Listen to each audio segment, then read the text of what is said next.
आज हम लोग पढ़ेंगे basic properties of a square. एक स्क्वायर की जो सामान्य विशेषताएं होती हैं वो क्या होती हैं। ठीक है, आज हम क्या जानेंगे, आज हम जानेंगे basic properties of a square. ठीक है, चलिए आइए स्टार्ट करते हैं इसको। हमने एक छोटा सा स्क्वायर बनाया है। ठीक है, ये है क्या, ए बी सी डी। क्या है, A B C D is a square. ठीक है, ए बी सी डी क्या है, हमारे पास एक स्क्वायर है और इसमें दो डायगोनल्स होंगे। क्या, एक ए से सी को मिला देंगे, ज्वाइन कर देंगे, तो ये हो जाएगा हमारे पास ए सी डायगोनल्स, और एक बी से डी को ज्वाइन करेंगे तो ये हो जाएगा एक हमारे पास डायगोनल बी डी। ठीक है, और ये यहाँ पर एक दूसरे को क्या कर रहे हैं, इंटरसेक्ट कर रहे हैं, तो ये हमने पॉइंट दे दिया ओ। ठीक है, आइए अब इसकी बेसिक प्रॉपर्टीज़ के बारे में हम समझ लेते हैं। ठीक है, कहता है बेसिक प्रॉपर्टीज में पहला पॉइंट इसका आ जाएगा कि all sides of a square. All sides मतलब A B, B C, C D, D A. ठीक है, all sides, all sides of a, all sides of a square, square are equal, are equal. That means, that means ये क्या हो जाएगा, A B is equal to B C is equal to C D is equal to D A. ठीक है, यानी कि A B C C D D A. If इसको यदि हमने क्या मान लिया, ए मान लिया, तो ये भी कितनी होगी, ए होगी।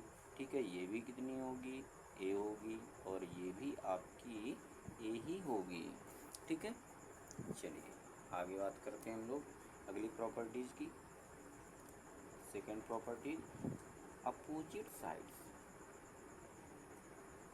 Opposite sides, opposite sides of a square, S Q U A R E, square are parallel.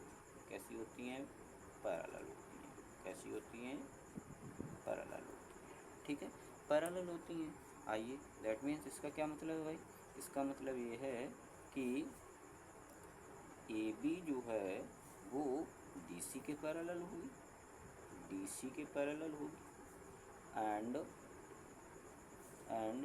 A D जो है वो बी सी के पैरेलल होगी, A D parallel B C, A D parallel B C. अच्छा, parallel का क्या मतलब होता है, पैरेलल का मतलब होता है ऐसी दो लाइंस जिनके प्रत्येक बिंदु पर, यहाँ यहाँ यहाँ यहाँ यहाँ यहाँ, यानी कि प्रत्येक बिंदु पर, बिंदु के बीच के, यानी कि दोनों लाइनों के बीच की दूरी हमेशा क्या हो, बराबर हो प्रत्येक बिंदु पर। तो वो लाइंस कैसी होती हैं, पैरेलल लाइंस होती हैं, और उनको कहीं इन्फिनिटी तक अगर उनको हम बढ़ाते चले जाएँ तो वो एक दूसरे को कभी इंटरसेक्ट नहीं करेंगी। तो ऐसी लाइंस क्या होती हैं, पैरेलल लाइंस होती हैं। चलिए आगे हम बात करते हैं इसके डायगोनल्स के बारे में बात करते हैं अब। तो diagonals, diagonals of a square, S, diagonal of a square are equal, are equal and bisect, and bisect each other, bisect each other, bisect each other at right angle, at right angle। इसका क्या मतलब है, इसका क्या मतलब है, इसका मतलब है कि जो स्क्वायर की ये डायगोनल्स ए सी और बी डी हैं, ए सी और बी डी, ये जो डायगोनल्स हैं ये एक दूसरे को बाइसेक्ट तो करेंगे ही, पर कैसे बाइसेक्ट करेंगे, राइट एंगल पर। यानी कि यहाँ पर जो एंगल क्रिएट होगा वो 90 डिग्री का होगा, यहाँ पर भी 90 डिग्री का होगा, यहाँ पर भी 90 डिग्री का होगा, और यहाँ पर भी 90 डिग्री का होगा। ठीक है, चलिए दैट मीन्स, दैट मीन्स ये क्या हो जाएगा, ये हो जाएगा O, O A is equal to O C, O B is equal to O D, and angle C O D is equal to 90 degree. ठीक है, सी ओ डी ये वाला एंगल 90 होगा, ये भी एंगल 90 होगा, ये भी एंगल 90 होगा और ये भी एंगल 90 होगा। ठीक है, यही मीन्स है किसका, राइट एंगल का।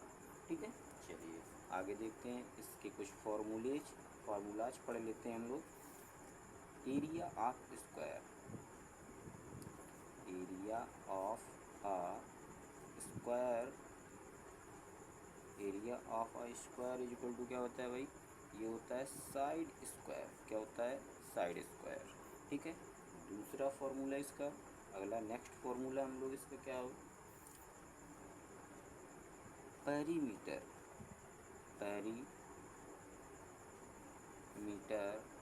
Of a square, perimeter of a square is equal to होता है 4 into sides.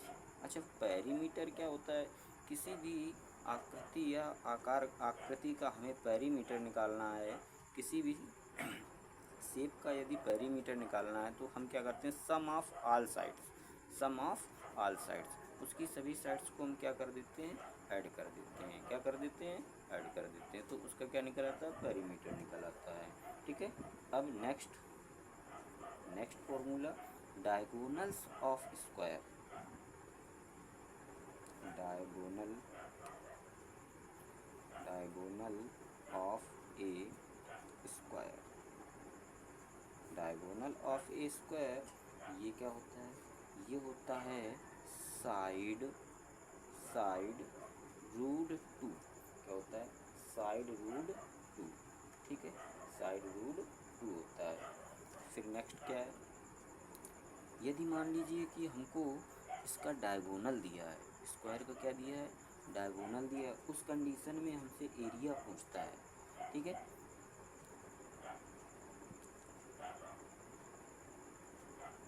Area of square, area of square if diagonal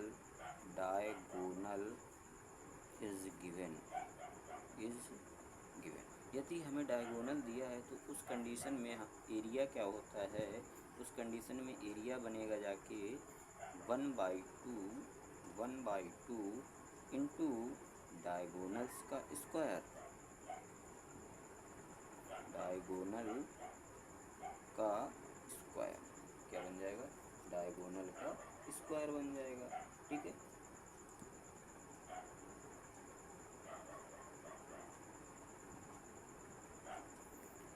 तो आज का जो स्क्वायर टॉपिक में जो प्रॉपर्टीज़ थी वो इतनी ही थी, और मैं आशा करता हूँ कि ये आपको अच्छे से समझ में आया होगा। धन्यवाद।